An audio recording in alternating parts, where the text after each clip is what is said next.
Wait a minute. Was that awkward? Maybe a little weird? I just tried to put you guys in my shoes for a second. Good evening, everybody.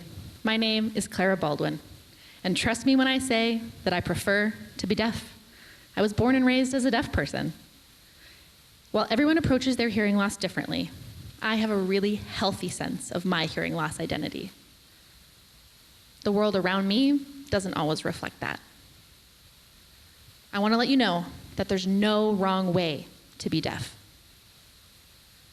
So I'd like to talk to you a little bit more about my world, this city, Anchorage. Anchorage is small, but I see that as an advantage.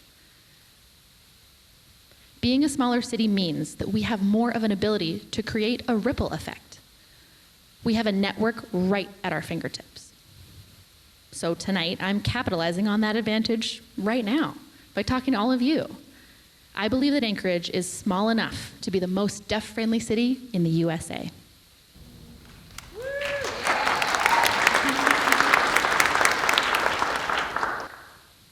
On September 18th, 2023, Outside Magazine's Happiness Edition published Anchorage as one of the top 15 happiest places to live in the USA. Amazing for us.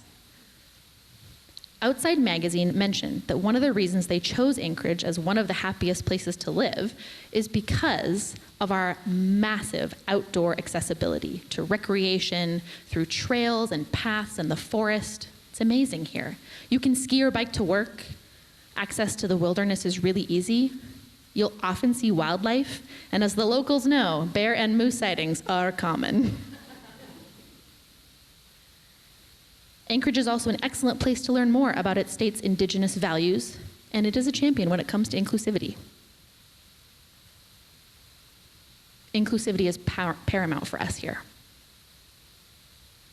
In 2018, Dr. Farrell, a sociology professor at the University of Alaska, found Anchorage to have 3 ethno-racially diverse neighborhoods through their research. That's a lot for a small city. So if you compare this to a larger city, that level of diversity might not really seem very impactful. But if you live here, you might see it. You might see those groups. I see it. And I think that we can take Anchorage's diversity one step further with integration. The deaf community can better integrate into Anchorage by being more intentionally interwoven with the city's social culture. I think this can be done through a citywide immersion of American Sign Language, also known as ASL. While the way a city communicates might feel like second nature to all of you, it's an entirely different experience every day for me. Making my way around Anchorage is different, and even my disability differs from other disabilities. So for example, if someone uses a wheelchair, their accommodation to get into accessible spaces, well, they could do that through ramps or perhaps elevators. There's specially designed disabled parking that allows for them to have more room unloading and loading their chair. Or in movie theaters, there's special spaces that allow for people in wheelchairs to participate as viewers. These accommodations are something that are already fixed in these spaces, and it requires less effort to experience accessibility because it's already accounted for when they create the blueprints and architecture in these ADA-compliant buildings. What I have is an invisible disability. It takes more than just a glance to realize that I'm deaf. I grew up choosing to use ASL because it's who I am, and I learned best through ASL. I did grow up going to speech therapy, and I actually went to a listening and spoken language school, which means basically a non-signing school, and it was a great experience. But I really saw myself thriving so much more through American Sign Language. It's empowered me and enabled me to become bilingual and allows me to be my most authentic self. So because my disability is invisible, my accommodations look much different from other disabilities. My short-term accommodation can be accomplished through using the Notes app that we all have on our phones. Just type back and forth. I have a story about when I met my non-deaf boyfriend through a dating app.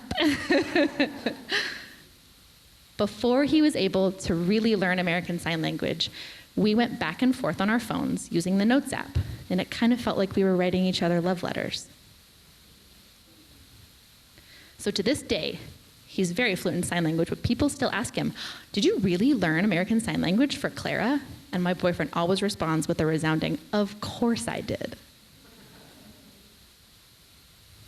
For a longer-term accommodation, I require an interpreter who is fluent in American Sign Language and English. Surprise, surprise, there's an interpreter voicing for me right now. Every day, I spend my day accommodating other people who don't know ASL. And we're all raised in a speaking-dominated world, but I'm here to tell you that we don't have to keep living this way. Even with the smallest and most seemingly menial changes, we can restructure Anchorage into a deaf-friendly city. Now, before presenting this talk, I've actually made some small modifications on how I ask for access at different venues here in Anchorage. So for example, my boxing gym that I attend, well, they write down the combos that I'll be throwing for the day. The front desk staff now signs a couple of words to me just to make sure that I have the best experience possible. And they've even added lighting cues in the boxing ring.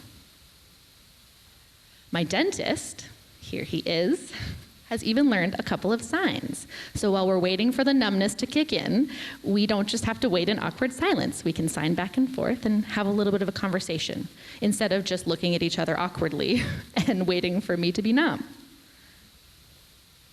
One particular morning I remember is I went to a brand new coffee hut. So I pulled up with my phone ready to go, ready to text my order. I showed it to the barista and I gesture, "I'm deaf." The barista immediately said, "Oh, no, I know ASL, it's okay." I couldn't believe that they knew sign language. So this interaction for you might seem like, oh, just so nice and heartwarming. For me, it made a world of difference in my entire day. It was really impactful. The experience that all of you have when you buy a coffee, "Good morning, how's it going? Any big plans for the day? Did you want your usual?" That kind of thing. Just think about that for a minute. I'm paying for the exact same service that you are all paying for, but I get less. I get less of the interaction part. I get less of the humanity side of things. So imagine for a moment how much incidental exposure the deaf community misses out on in our surroundings and in our environment. How much of what makes Anchorage one of the happiest places to live. Now, sure, we do have wonderful technology, hearing-assisted technology that can help us access information. It really helps us access the world around us, but I have to tell you, it's exhausting to use. It's exhausting to try to keep up with competing noises, different voices of new people you've never met, different tones of voices. It's a lot to figure out. Deaf people don't have a country or a homeland where everyone uses the same language. Dr. Harmon, an English professor at Gallaudet University, wrote, "Homelands for deaf people can extend to both physical spaces, like deaf schools and deaf clubs, or metaphorical and creative spaces, such as in deaf literature itself.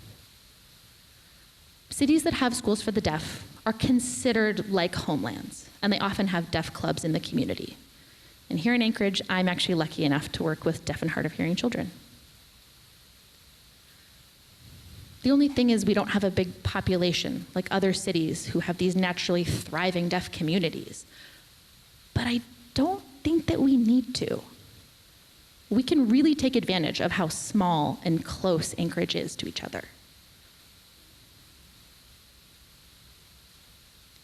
I totally understand the state experiences a high rate of turnover, and some people just want to leave. They want to access bigger cities, more opportunities, life outside of Alaska, and that's fine.